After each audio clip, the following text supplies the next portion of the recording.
Hello viewers, இன்றைக்கி நம்ம எப்படி சிக்கன் உப்பு கறி செய்கிறது அப்படிங்கிறத பார்க்கலாம். ரொம்ப சிம்பிளான டிஷ். இதுக்கு தேவையான பொருட்கள் பார்த்துக்கிட்டிங்கன்னா, தாளிக்கிறதுக்கு எண்ணெய், கருவேப்பிலை, சின்ன வெங்காயம், பூண்டு, இஞ்சி, வரமிளகா, சிக்கன், மஞ்சத்தூள், அதுக்கு தேவையான அளவு உப்பு, அவ்வளோதாங்க.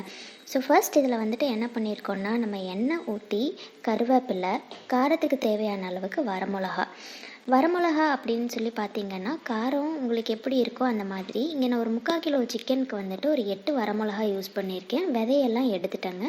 ஸோ பொடியாக போட்டிருக்கேன். இப்போ இதில் எதுக்காக வந்துட்டு விதையை எடுத்துட்டேன் அப்படின்னா, நாங்கள் வச்சுருக்க வரமிளகா ரொம்ப காரம் அதிகம். ஸோ அதனால் எடுத்துட்டேன். உங்களுக்கு வேணும்னா அதுவும் போட்டு நீங்கள் தாளிச்சிக்கலாம். ஸோ ஆயில் ஊற்றி நல்லா கருவேப்பிலை போட்டு வதங்கினதுக்கப்புறமா சின்ன வெங்காயம் பொடி பொடியாக நறுக்கி வச்சது, வரமிளகா போட்டு நல்லா ப்ரௌன் ஷேட் வர அளவுக்கு வறுத்துக்கோங்க. அதுக்கப்புறமா ஸ்லைஸாக வந்துட்டு இந்த இடத்துல நம்ம பூண்டு நறுக்கி வச்சுருக்கோம், அதுவும் போட்டுட்டு அது கூட வந்துட்டு என்னென்னா பூண்டையும் இஞ்சியும் தனியாக தட்டி வச்சுருந்தேன். ஸோ அதுவும் போட்டு இது கூட நல்லா வதக்கிக்கணும்.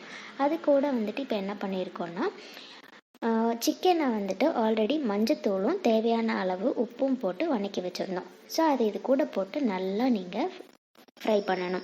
இதில் நம்ம ஒரு சொட்டு தண்ணி கூட சேர்த்த மாட்டோம். என்ன பண்ணுவோன்னா, மூடி வச்சு ஸ்லோ குக்கிங்லேயே வந்து இதை நம்ம வேக விட போகிறோம், அவ்வளோதான். இப்போ இதுவே வந்து பார்த்திங்கன்னா அப்படியே தண்ணி விட ஆரம்பிச்சிருக்கு.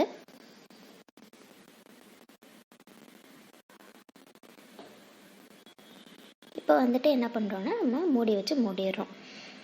இதுவே வந்துட்டு உங்களுக்கு நல்லா ஸ்லோவாக குக் பண்ணும்போது அந்த ஆவியிலேயே நல்லா வெந்துக்கும். அடிக்கடி வந்துட்டு அது திருப்பி மட்டும் விட்டுக்கோங்க.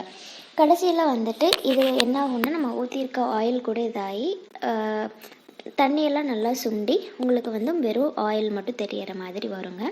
அந்த டைமில் வந்துட்டு நீங்கள் இதை ஆஃப் பண்ணிடலாம். சிக்கன் வெந்ததை பார்த்துட்டு.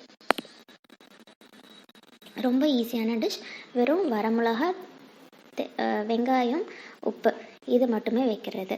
இப்போ காரத்துக்கு வந்து என்னென்னா, பெப்பரை வந்து அப்போதைக்கு க்ரஷ் பண்ணி வச்சுருந்தேன். ஸோ அது உங்களுக்கு எவ்வளோ தேவையோ காரத்துக்கு தேவையான அளவுக்கு போட்டுட்டு, அந்த மிளகு வாசம் மட்டும் போகிற அளவுக்கு ஒரு 5 மினிட்ஸ் நீங்கள் அதிலேயே அடுப்புலேயே வச்சுட்டு அதுக்கப்புறம் இறக்கிடுங்க. நீங்களும் இதை ட்ரை பண்ணி பார்த்துட்டு எப்படி இருக்குன்னு கமெண்ட் பண்ணுங்கள். தேங்க்ஸ் ஃபார் வாட்சிங்.